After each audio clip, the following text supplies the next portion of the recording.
Brought to you by GTA. We start with you.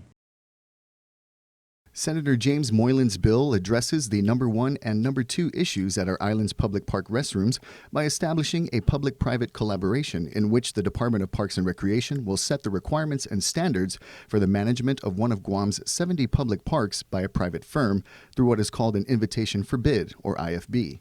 The bid will stipulate how the private firm intends on generating revenue via their business plan, which will provide the funding for the upkeep and possibly even improvement of the park's grounds and facilities. The senator says there's already interest in the private sector. So yes, there are folks that are interested there. Some have great big ideas, some have smaller ideas too. But this will all be confirmed and agreed upon by Parks and Rec. Senator Moylan stressed that GovGuam is dealing with major funding issues and that his bill will help save GovGuam money that it spends on maintenance contractors.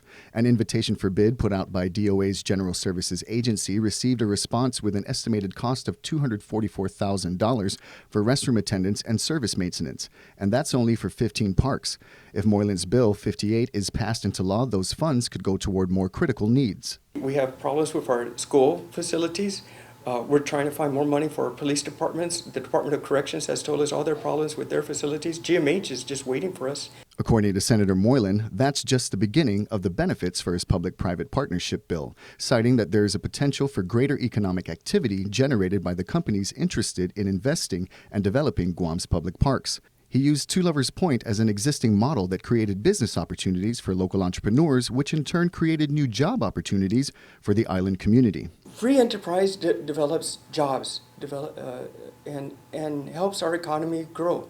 Who pay the taxes to help pay for our needs? The police force, the fire department, the corrections department, our hospitals. Right?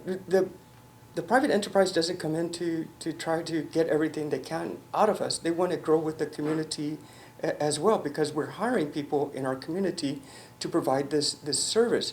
The better the company performs, the better we can grow the businesses and then put more back into the general fund. When asked about his thoughts on those who fear that private companies will abuse the public-private partnership, Senator Moylan says it's not in the company's best interest to be irresponsible or greedy. It's not going to work. That company's not going to survive.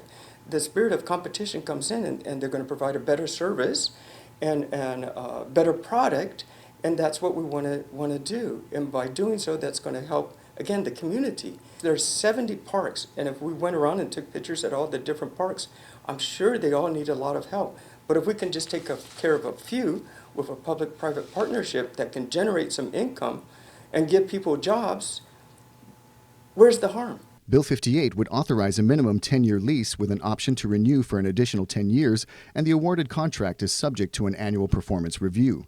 Included also is a legislative termination provision. The legislation has been sitting and waiting for a public hearing since it was introduced in March.